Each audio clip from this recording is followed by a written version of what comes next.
নমস্কার, কেমন আছেন সবাই?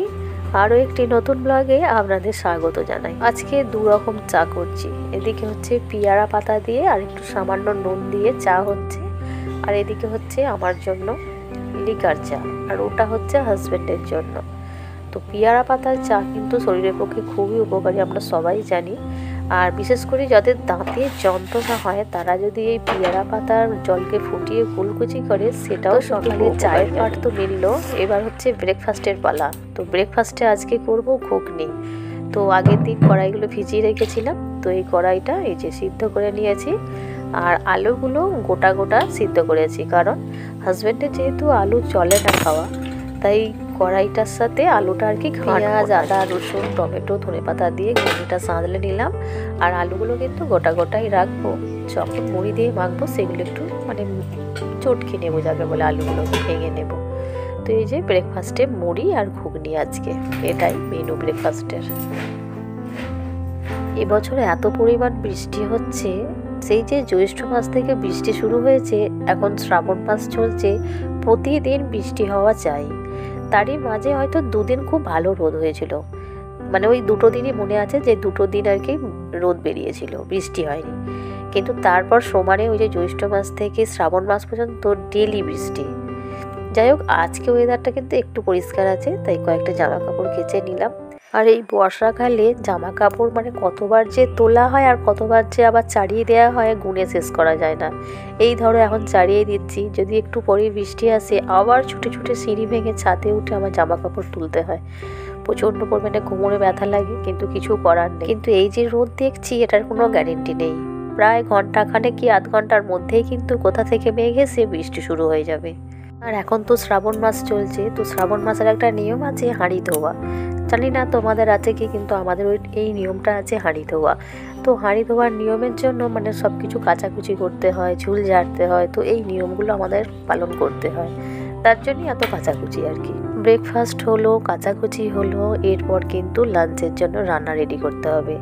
কিন্তু কলপাড়ে দেখছি অনেক বাসন জমেছে, তো সেগুলো আগে পরিষ্কার করে মেজে ধুয়ে নিই, তারপরেই রান্না করব। তো আজকে চিংড়ি মাছ কিনে নিয়ে এসছে, তবে চিংড়ি মাছের পরিমাণটা অনেকটাই, তো একই দিনে এতটা রান্না করব না, তাই হাফ হাফ ভাগ করে নেব। হাফ রান্না করব আর হাফ ফ্রিজের মধ্যে রেখে দেবো পরের দিনের জন্য। তো মাছগুলোকে ফার্স্ট এগুলো পরিষ্কার করে নিতে হবে। মাছের যে জ্যাকেট পরা আছে, তো জ্যাকেটগুলো ফার্স্ট খুলে তাকে পরিষ্কার করে ধুয়ে নুন হলুদ মাখিয়ে একটু পাতিলেবু রস মাখিয়ে রেখে দেবো। আর এই মাছ বাঁচার পর এতটা পরিমাণ কমে যায়, মনে হয় এইটুকু মাছ হলো, এইরকমই হয়। কিন্তু যখন জ্যাকেট পরানো থাকে এর পরিমাণটা অনেকটা লাগে। যাই হোক, এই যে হাফগুলো বেছে নিয়েছি, ধুয়ে নিয়েছি, আর এই হাফ এগুলো ফ্রিজে রেখে দেবো, পরের দিন রান্না হবে।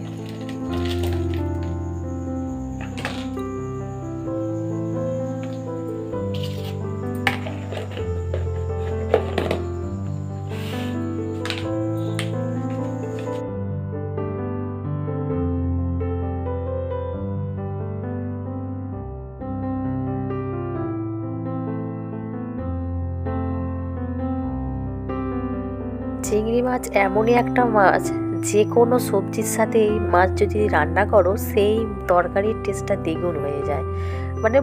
বন গাছ দিয়েও রান্না করলেও মনে হয় সেই তরকারি খুব টেস্টি হয়ে যায়। চিংড়ি মাছের যে একটা আলাদা টেস্ট আনতে পারে, সত্যি অসাধারণ। যাই হোক, আজকে আমি রান্না করব কচু দিয়ে চিংড়ি মাছের তরকারি। তো এই যে চিংড়ি মাছগুলো ভালো করে লাল লাল করে ভেজে নিয়েছি, আর এদিকে আছে কচু, আলু, বেগুন, পেঁয়াজ, টমেটো, আর এতে দেবো একটু আদা, জিরে আর সর্ষে আর কাঁচা লঙ্কা বেটে সেই জলটা দেবো ছেঁকে। সর্ষেটার খোলাগুলো দেবো না, ছাঁকনিতে সর্ষের জলটাকে ছেঁকে তরকারিতে দেবো।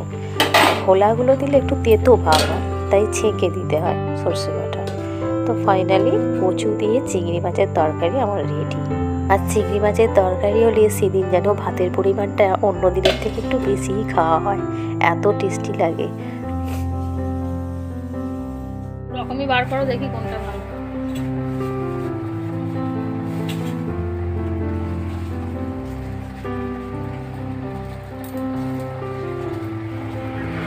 তো বিকেলের দিকে চলে এলাম একটু বাজারের দিকে, স্টেশনারি দোকানে, ওই ছেলের একটা কি বেল্ট কিনতে।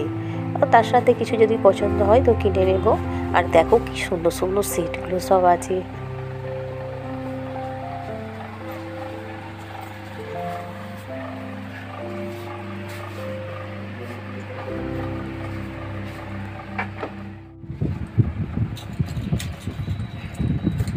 তো আমি একটা আলমারির স্টিকার কিনলাম। এই যে আলমারিটা কিন্তু স্টিলের, তো তার মধ্যে কিন্তু এই স্টিকারটা আমি মেরেছি।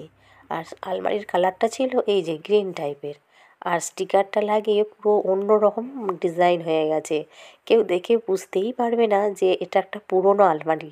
তো দেখো কী সুন্দর করে আমি স্টিকারটা লাগিয়ে দিয়েছি।